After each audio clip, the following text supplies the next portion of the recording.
My father never spoke much about his time in the war, and never about the U-110 encounter. I received from the Royal Navy Command his service history record, serving as a petty officer in the Royal Navy Volunteer Reserve. I would like to start by showing an archive film.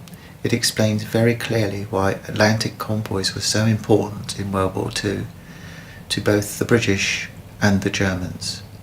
And then after the film, sharing with you official documentation about the convoy OB318, destroyer attack diagrams and interview statements from crew of the captured U-110.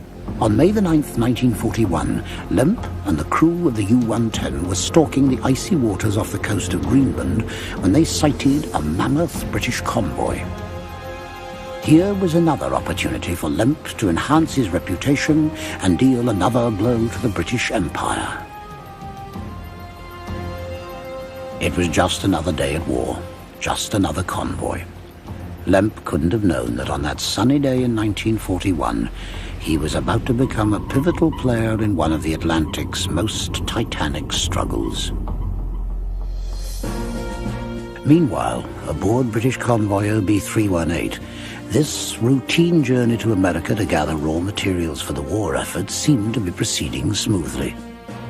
Even officers like Sub-Lieutenant David Barnes, stationed on the escort destroyer HMS Bulldog, had no sense of the danger that lay ahead.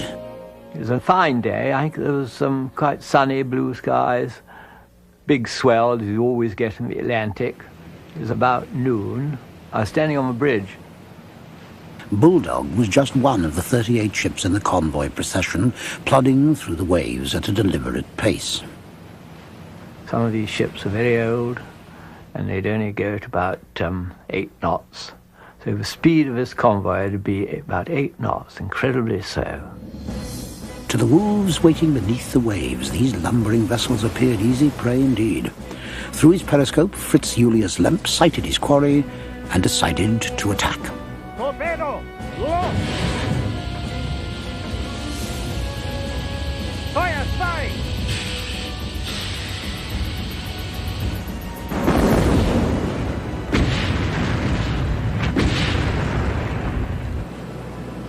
Two British merchant ships exploded and disappeared beneath the waves. Terrific explosion, of course, 2 of our merchant ships being hit. And they sink very quickly, these merchant ships, matter of minutes. David Barnes' commanding officer, A.J. Baker Cresswell, heard the explosions from his position on the Bulldog's bridge. We dashed over to a direction we thought the submarine must be and attacked with depth charges.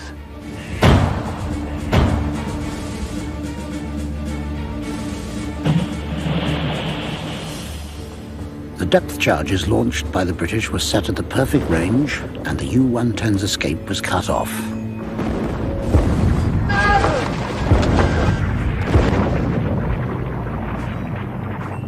Mortally wounded, she staggered deeper into the black depths of the freezing Atlantic. The explosion was so strong that we thought it was over. You were in a cage for which there was no escape. Lemp was faced with a terrible decision. If he let the boat sink, he and his crew of 45 men would surely die as the implacable ocean's pressure crushed the submarine.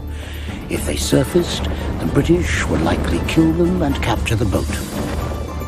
And the U-110, like all German U-boats, carried an Enigma machine, the centerpiece of Donitz's strategy to win the Battle of the Atlantic. To surrender the Enigma and the Nazis' secret codes would be to give the Allies a key weapon they needed to turn the tide against Hitler. The depth charges continued to explode around the U-110, adding to the confusion and panic. The stricken boat sunk further. Lemp, torn between the sense of duty and honor drilled into him by Dönitz and the instinct for survival, agonized while his men waited silently for his orders. He had only a few more seconds to make a decision that would perhaps alter the course of World War II. Lemp had spent nearly half his life at sea. He'd matched wits with the best the ocean had to offer and been victorious each time. but he'd never faced certain death as surely as he did that afternoon, as his U-boat hung lifelessly in the Atlantic. The ocean's pressure squeezed the boat's hull, causing floor plates that normally sat flush to buckle and overlap. Lemp realized that if he didn't surface, he and all of his men would perish beneath the waves. Lemp gathered himself, and in the calm voice his crew had come to expect, no matter how exultant or grave the situation, gave the order to surface. He was giving up instead of going down. He blew the ballast tanks, and the U-110 rocketed up from the depths of the Atlantic. And the only time they realize that they've hit the surface is when they feel the swell of the ocean banging against the sides of the submarine. Lemp gave orders for scuttling charges to be set, then told his men to abandon ship. The British sailors aboard the Bulldog watched in disbelief as the U-110 broke the surface near their destroyer. Baker Creswell, David Baum, and the rest of the Bulldog crew were face to face with their formerly invisible nemesis.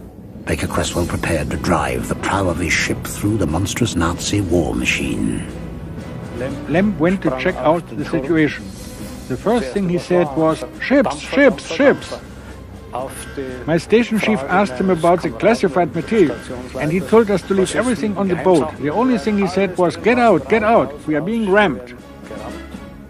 But as the British commander watched the crew of the U-110 leaping into the water, he realized he had a rare chance to seize a German sub. Sub-Lieutenant David Baum was charged with leading the boarding party. Time was of the essence, since the British assumed the evacuating Germans had activated scuttling charges to sink their own vessel. A tiny rowboat dropped over the side of the Bulldog, and Baum and 8 men cautiously made their way towards the Grey Wolf. They knew it was possible the submarine could blow up beneath them at any second. Baum and his crew were facing a peril they'd never encountered before. We took our rowing boat alongside the house, jumped on board. I had my revolver in my hand. As David Baum climbed aboard the U-110, the members of her crew struggled to stay afloat in the swells of the Atlantic. They had completely abandoned the surfaced submarine. Some of the crew had been killed in crossfire from the British destroyers, others drowned in the sea. 32 others were snatched from the water and hustled below decks on the British ships. I was among the last 8 people who left the boat. I jumped from the bridge onto the deck. Since the stern was already underwater, I ran to the tower, to the front of the boat. When I reached the cannon, a large wave swept over the boat. I first held on and then let go. But what of the U-110's fearless commander, Fritz Julius Lemp? Some witnesses claim that when he saw that the scuttling charges hadn't fired, he swam back towards his submarine, determined to sink it himself before it fell into enemy hands. The truth is still unknown, whether he drowned in the attempt or was shot down by British gunfire. Captain Lemp was on the tower and helped everybody to get out of the boat.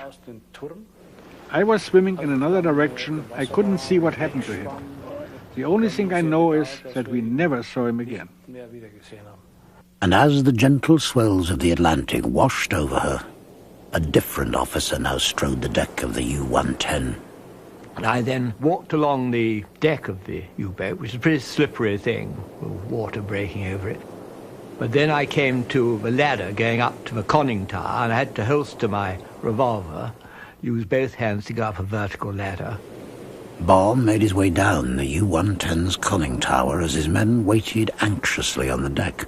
He still didn't know what dangers awaited him below. I opened up the hatch, going down below, and this was the worst moment of the whole day. In fact, I might say the worst moment of my life. Opening up that hatch, seeing nobody down below, but then thinking there must be somebody down below.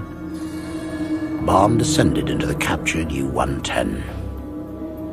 He couldn't have been more vulnerable to a waiting enemy intent upon revenge or ambush. I had to holster my revolver and go down this vertical ladder of about 15 feet, wondering if there was somebody down below. who would have certainly shot me if I'd arrived. But there was no armed enemy sailor awaiting Baum in the cabin of the U-110. The boat was desolate. I arrived down at the bottom, in the control room of this U-boat. The secondary lighting was on, dim lighting, and there was that deathly silence. Just the plopping of the waves against our hull, but nobody there. I quickly went from one end of the U-boat to the other, and still nobody there. So I then called down my boarding party to come and join me. Still in a race against the expected explosion of German scuttling charges, Baum and his men canvassed their captured trophy from bow to stern. We obviously wanted to find all the code books and charts and everything like that. We're only 8 of us, but we made a chain. We sent up every book, except for obviously reading books. I had a telegraphist in my boarding party. His job was immediately to go to the wireless office and take the settings and all the sets. And he came along to me and said, "Would you like to come and see something in the wireless office?" We didn't know what it was. It just looked like a typewriter. Baum and his crewmen tried the keys on this typewriter, and something strange happened.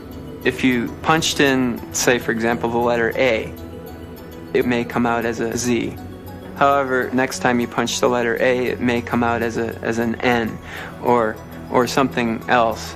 Baum and his crew had discovered the German secret weapon, a key to the success of their underwater war strategy. It was the Enigma machine itself, the encryption device that kept the secrets of the U-boats from the Allies. In their race to save themselves, the German crew had left behind not only the device itself, but the codebooks, rotor settings, and a grid map marking the sectors for all of Germany's U-boats in the Atlantic. They had surrendered a virtual handbook of their secret communications system to the British. It was a remarkable capture. Baum ordered the Enigma machine removed and sent topside, unaware that he had just made one of the most important intelligence seizures of the war. And I said, yes, it looks interesting. We both thought it was. So I said, unscrew it and send it up. And he had a very bright chap. He had a screwdriver with him, so we just unscrewed it from a wooden table, 4 screws, and up it went. Fortunately, it wasn't dropped overboard. 6 hours had passed since Baum had boarded the U-110. The convoy had long since moved on, and now the Bulldog was called away by a submarine alert. Satisfied that no scuttling charges had been set, Baum and his men were left alone aboard the enemy submarine, bobbing precariously in the middle of the endless Atlantic. And that was a very nasty moment. I was there with my boarding party of about 8 of us, standing up on deck, nothing in sight at all. Grey skies, mist, wind getting up, and nothing in sight. One only prayed that the Bulldog would find us again in the middle of the Atlantic. The Bulldog returned a few hours later and placed the once mighty U-110 under tow. The course was set for a British naval base in Iceland, but the Atlantic, unpredictable to the end, rose to reclaim the boat that had once prowled her cold, dark depths. The gale got up, and then at 11 o'clock on the 10th, the day after, she suddenly went down. Her bows came right up. She went down, went to slip the toe, and she sank. And so, with all of her precious secrets captured by the British and her imprisoned crew completely unaware of the loss, the U-110's grey frame slipped beneath the waters of the Atlantic for the last time.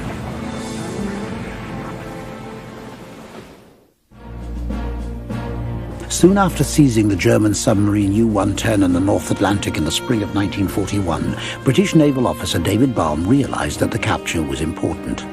But he didn't know how important until more than a week after the dramatic battle at sea. We eventually fetched up in Scapa Flow, the big naval base in Scotland. The Admiralty sent up an intelligence officer, their top intelligence officer, and he told me as soon as he saw it, he said, "This is amazing. We've never had anything like this. We've been looking for this for the whole war." Enigma had been solved, the code machine and settings found. Combined with documents seized from 2 German weather ships off Greenland, the British now had detailed information on wolfpack formations, weather reports and convoy sightings. And with code books that gave rotor settings until the end of June, the cryptographers at Bletchley Park finally had the tools to crack the seemingly unbreakable enigma. The fortunes of war had shifted, this time in favor of the British. And knowing that for perhaps the first time in the Battle of the Atlantic the advantage was suddenly theirs, the British took drastic steps to ensure that their dramatic capture would remain secret. They reported the U-110 lost at sea with all hands aboard. The German sailors were secretly shuttled to prisoner-of-war camps in North America. We boarded a ship in Liverpool which traveled to Canada and landed on January 1st, 1942 in Halifax. We spent 3 days on the train, after which we reached the prison camp 23. This camp was somewhere south of the Hudson Bay. With Hogle and the rest of the U-110's crew at the prisoner-of-war camp in Canada, somehow the seizing of the Enigma machine was kept under wraps. And what's really interesting is that they were able to keep it such a secret for so long. All the sailors involved in the incident kept quiet about it. And this is really an amazing feat. Wonderful people, the sailors, they all told the absolute dead secret. And nobody ever breathed a word. And nobody ever knew that we'd boarded U-110. Armed with the information from the Enigma capture, the British diverted many of their convoys out of harm's way and began to wrest control of the Atlantic back from the Germans. The British were immediately able to change the course of their ships and ultimately the course of the war. Dönitz and the rest of the Nazi high command couldn't understand why convoys weren't showing up where they were supposed to be, and why their vaunted U-boats were suddenly being sunk by British destroyers marauding the high seas in hunter-killer groups. It cannot depend on chance. It is possible that from some source or other, their information might be gained, A, as a result of treachery, B, by decrypting our radio messages, which is out of the question. This is the official document, the U-boat attacks on OB 318, Phase 2, 9th of May 1941, and there were 38 ships in the convoy in rows of 9. The escort ship formation were 5 ships in front, and 1 each side, and 1 at the rear. So let's just have a look at the ships and what they were. So looking at the diagram, looking from the front, right to left, we have HMS Amazon, which was a destroyer, H39. Next to that, the Hollyhock, it was a corvette, K64. Next to that, HMS Bulldog, H91 destroyer. The Nigella, a corvette, K19. And then the Broadway, H90, which is a destroyer. The left flank is covered by HMT Daneman. Now HMT stands for His Majesty's Trawler, which I didn't know. It was commissioned, or they were commissioned by the Royal Navy and modified with a forward turret. Some had depth charges, some had Aztec. There was a multi-range of duties they did and did them very well. To the right of the flank there you can see HMS Alberta. That was another corvette, K96. And at the rear of the convoy you can see ST Apollo, which is another HMT. So 2 ships were hit then by U-110 and sunk.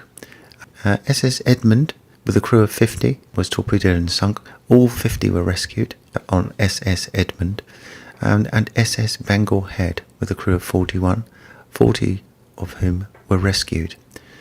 Alberta, Broadway and Bulldog changed course to intercept the U-boat. The map is also marked with Operation Primrose, and this is the location of the surfaced U-110. The code name given for that recovery of the Enigma machine was Operation Primrose.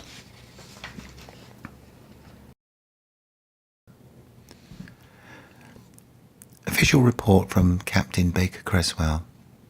At 12:02 GMT on the 9th of May 1941, two ships of convoy OB-318, which being escorted by the 3rd escort group, were torpedoed in position 60, 20 minutes north, 33, 40 minutes west. Escorts were dispersed, as found in the diagram attached. It was evident to me that the attack had come from a position between the Broadway and the Alberta. Both ships were and immediately attacked. Broadway at 12:08, Alberta shortly afterwards.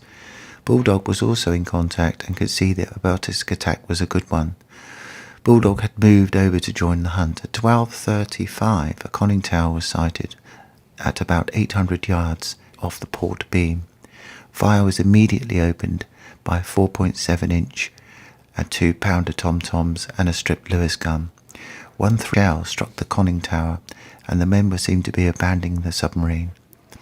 Fire was ceased by the heavier guns, but the men were speeded on their way by small arms fire. HMS Broadway was then seen to be about to ram. The submarine turned her stern onto her, and the Broadway grazed the submarine, and in doing so had her port forward fuel tank hold. She dropped depth charges close to the submarine's bow. Oil covered the water. HMS Bulldog stopped within 100 yards of the submarine and sent away an armed whaler crew. No sign of a white flag was seen, and 2 men appeared to be manning the submarine's forward gun.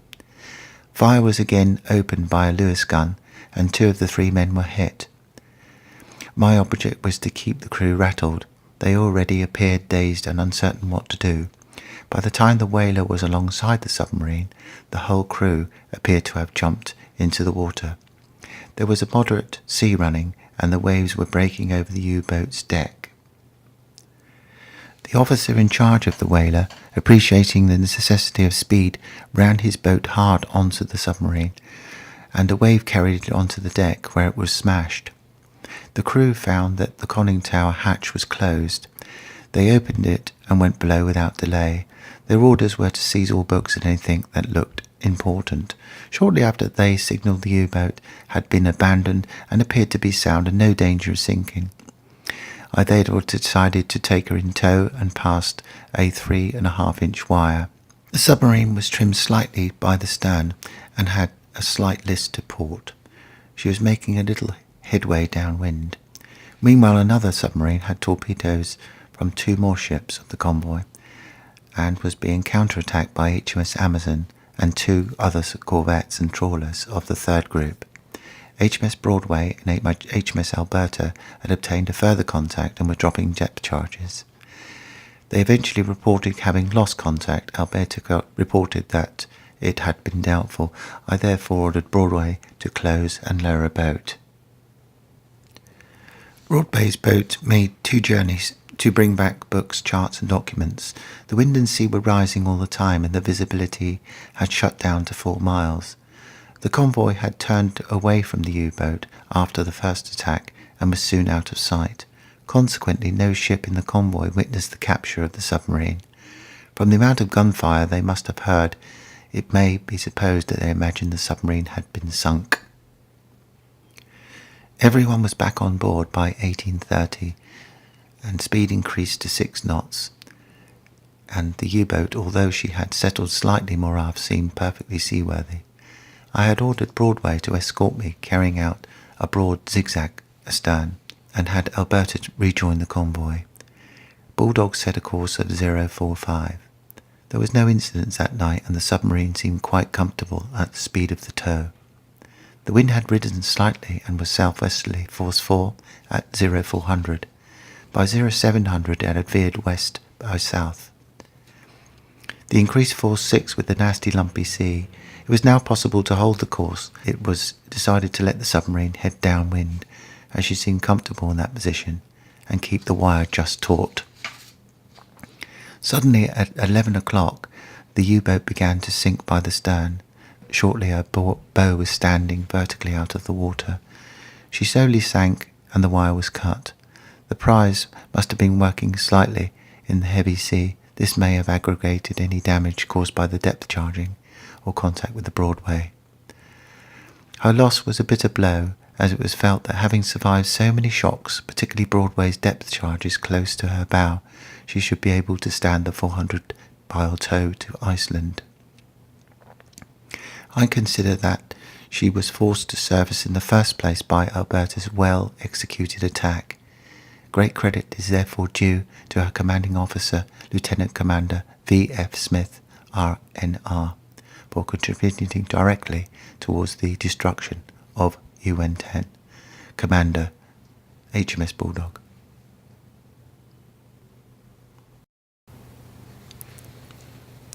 Remarks on the crew of U-110. The complement of U-110 consisted of 4 officers, 15 petty officers, 27 ratings totaling 46. A war correspondent with the rank of a temporary sub-lieutenant was also carried. When the U-boat was sunk, the captain, 3 petty officers and 11 ratings lost their lives. 4 officers and 28 men were rescued. The war correspondent, Lieutenant Z3 Sulfura, temporary sub-lieutenant Helmuth Eick, is mentioned in great detail later in this report under the heading Propaganda Compare. Although he had never been in a U-boat before, Eric professed not to like too much the confined conditions on board, as he did not want to be regarded purely as a passenger. He took turn on watch as conning tower lookout. He said that he took between 200 and 300 photographs of life aboard the U-boat. While I, like all other survivors, repeatedly expressed their gratitude for the very generous treatment accorded to them by the British destroyer, he was furious, indignant at being taken to Brixton prison on arrival in London. He bitterly resented being clothed in prison garments. He remained so bitterly resentful, however, at this example of the way in which the English treat their prisoners of war, that he intends featuring the incident in a book which he hopes to write for a publication after the war. The petty officers were nearly all men of considerable experience who had served under Lemp on most of the cruises of U-30. He seemed to have been unusually successful retaining his experienced men. Many of the ratings had been drafted without option and were very raw and ill-trained, and some were on their first cruise when U-110 was sunk. They did not stand up to an emergency and become panic-stricken in the first sign of action. One man had undergone an operation for a rupture some 6 weeks before the last cruise, but was nevertheless obliged to take his place on board. An even more astonishing fact was the inclusion of a man who had been in a concentration camp and had suffered appalling cruelty at the hands of the Nazis. This man was entrusted with the important and responsible duties, although he must have been classed by the German naval authorities as reliable. Prisoners state, in spite of bad weather, U-110 closed the convoy during the night of the 8th and 9th of May, what was prevented from servicing in the bright moonlight by the strong destroyer escort, and did not dare attack, even from periscope depth. She therefore maintained contact with the convoy during the morning of the 9th of May. Prisoners did not know whether the convoy was the same one which had been reported as forming up in the Hebrides some days earlier, but they thought it most probably was the same. During the forenoon of the 9th of May 1941, U-110 was stated to have been joined by U-201, Oberleutnant Zur C. Schnee, and the captain confirmed as to their course of action before proceeding independently. Schnee considered that the attack on the convoy should not be postponed longer than necessary, and it was agreed that U-110 should attack first and that U-201 should attack half an hour later. Eric, the war correspondent, said he shot a film on a miniature camera of the meetings of the 2 U-boat commanders and of the second U-boat proceeding away and submerging. The film, together with the photographs and cameras, he believed went down with the U-boat. He said that the films would have been an excellent feature for the British news cameras. We now know, of course, when the U-110 was boarded, the mini camera was recovered from that U-boat. So it'd be very interesting to see what happened to that film. Although Lemp would have preferred to wait until nightfall, it was realised that U-110 was already very far to the west. In fact, further west than any, in the opinion of prisoners, a U-boat has ever attack has been made. U-110 was said to have 3 electric and 1 air torpedo in her bow tubes at this juncture, and replaced the air torpedoes by a 4th electric torpedo. Prisoners stated that U-110 dived at 12:37 German time and at 12:39 fired 3 electric torpedoes with an interval of 30 seconds. Germans believed that the 3 ships of 5,000 tons, 7,000 tons were sunk. They claimed to have heard 3 explosions. The order was given to fire a 4th bow torpedo with the object of sinking a ship believed to have been a whale factory of 15,000 tons. The order was passed on by the engineer officer when the tube was flooded, but for some reason there was a misfire which resulted in an argument between the first lieutenant and the engineering officer. U-110 carried out her attack from periscope depth and, according to prisoners, did not dive immediately but waited to observe the results. The quartermaster stated that the attacking destroyer passed immediately over the crash-diving U-110 at 12:23 GMT, then dropped a pattern of depth charges which caused great damage inside the U-boat.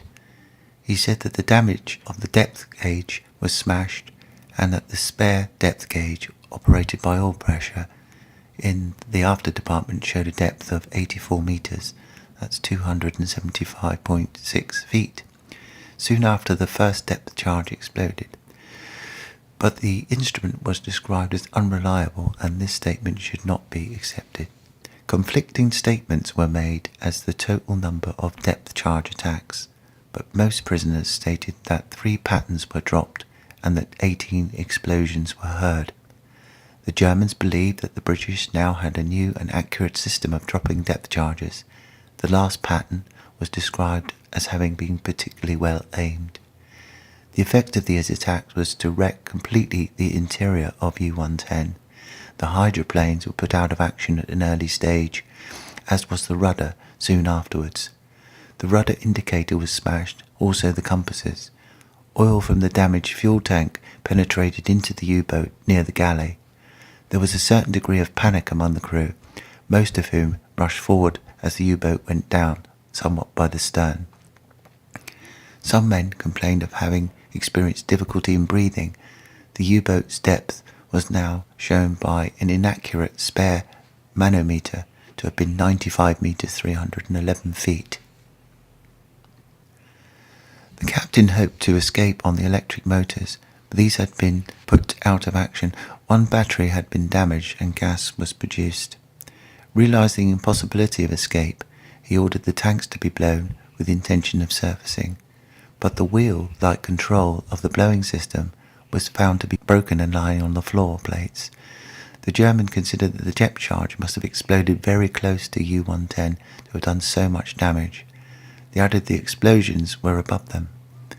For a few moments consideration ran along the crew, but the unexpected rocking movement told them that U-boat had come to the surface in some unexplained way.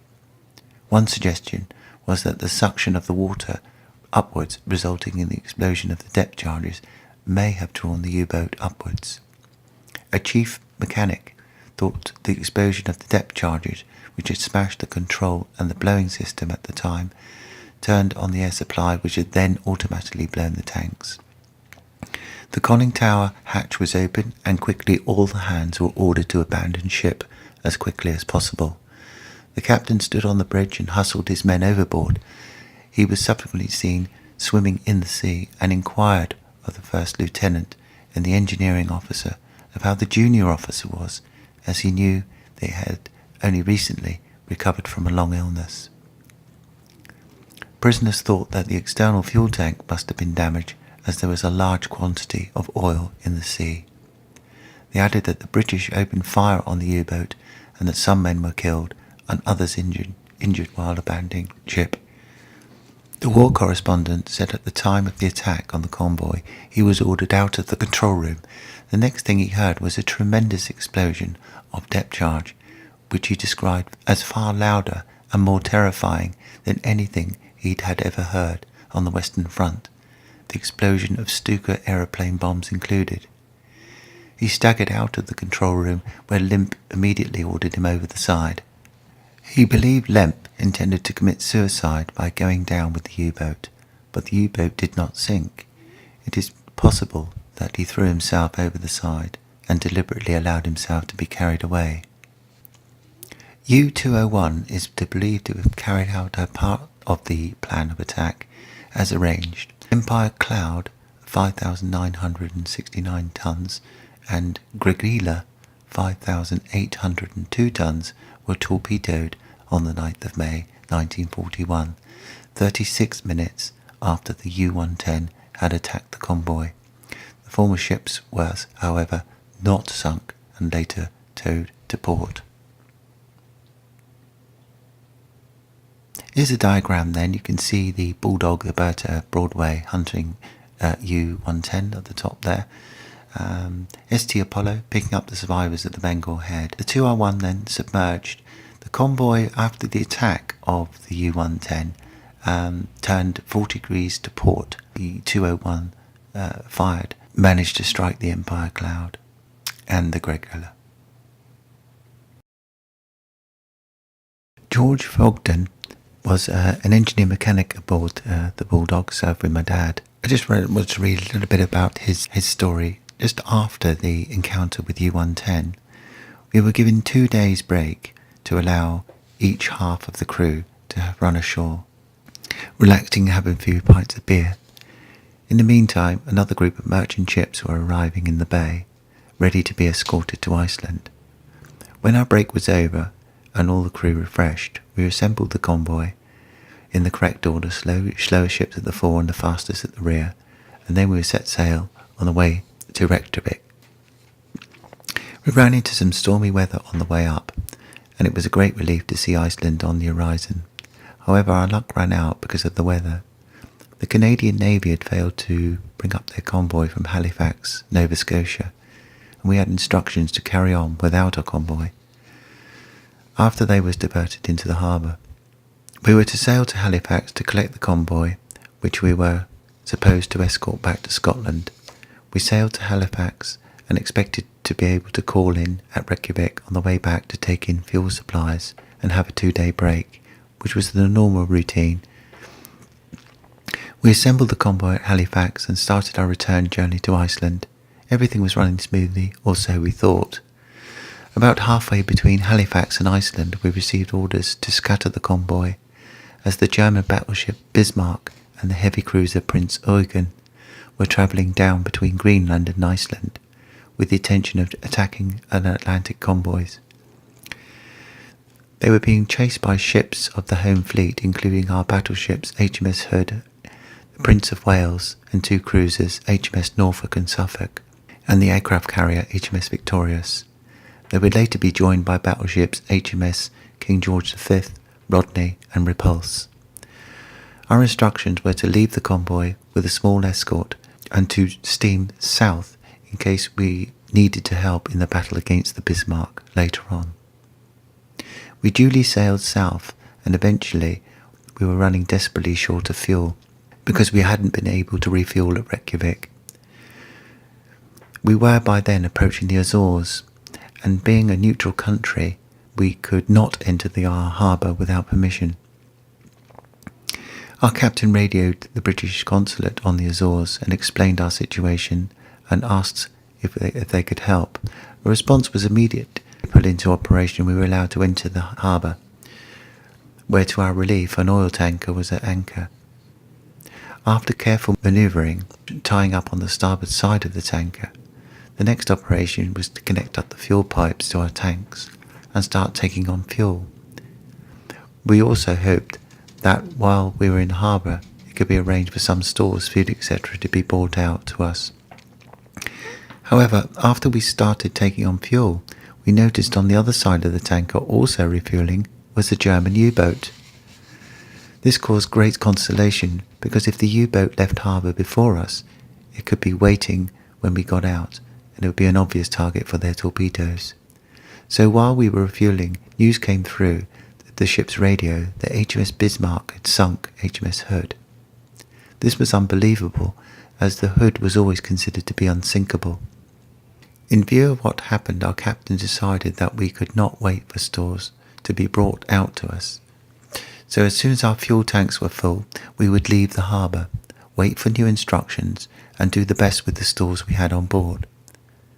On getting out of the harbour, our captain asked for further instructions, and Admiral Tovey, on board HMS King George V and in charge of operations, radioed back and said we would not be required to return north to reassemble with the convoy and carry on as normal.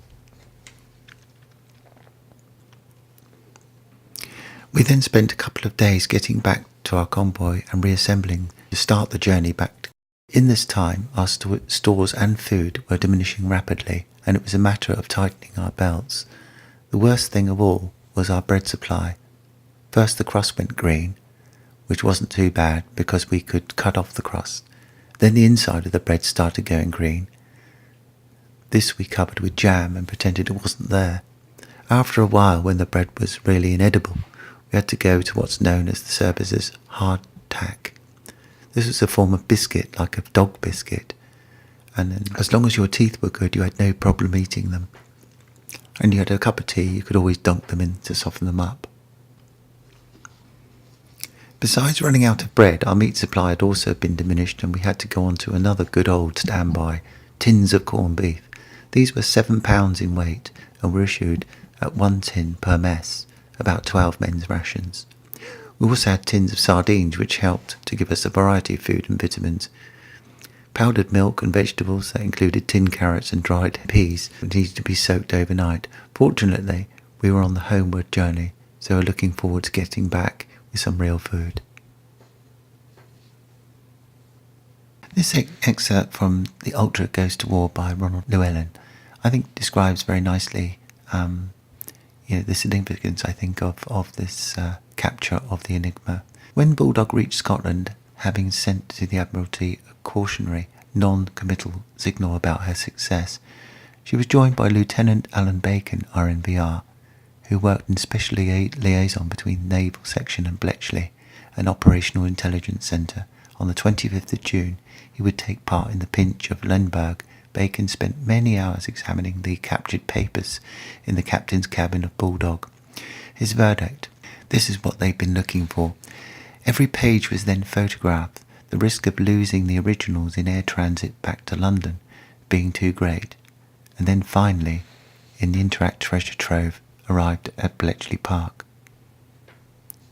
With great speed, cryptanalysis in Hut 8 now penetrated Hydra, which in 1941 the general-purpose cipher used for ships in the North Sea and the Baltic for minesweepers, patrol craft, etc. Off the French coast and Norwegian coasts at that time, for all U-boats, at last the sieve was leaking, nor did the benefits of the pinch run out at the end of June. Experience gained during those 2 months of working with known settings enabled Bletchley to continue to read Hydra with occasional gaps until the end of the war, as well as to penetrate in due course the big ship cipher, Neptune.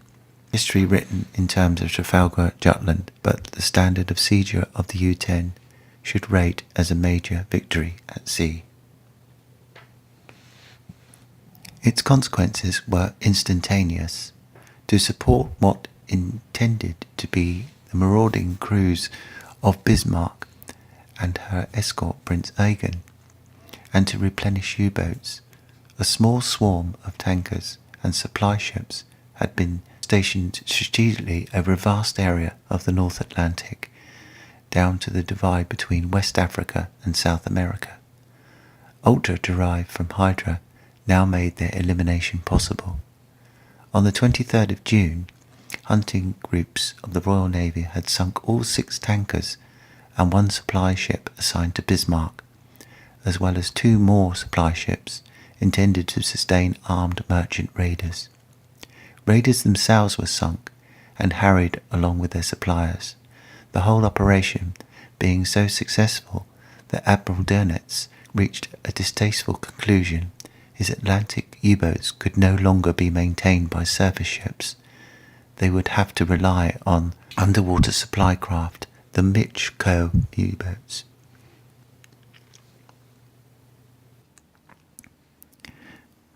My father joined the RNVR on the 2nd of September 1939, aged 20, and was stationed at shore bases Victory 2 and Victory 3 down here in Portsmouth. On the 9th of October 1940, he joined his first ship, HMS Bulldog, as an ordinary seaman. The ship was assigned for duty with the Clyde Escort Force for patrol and convoy.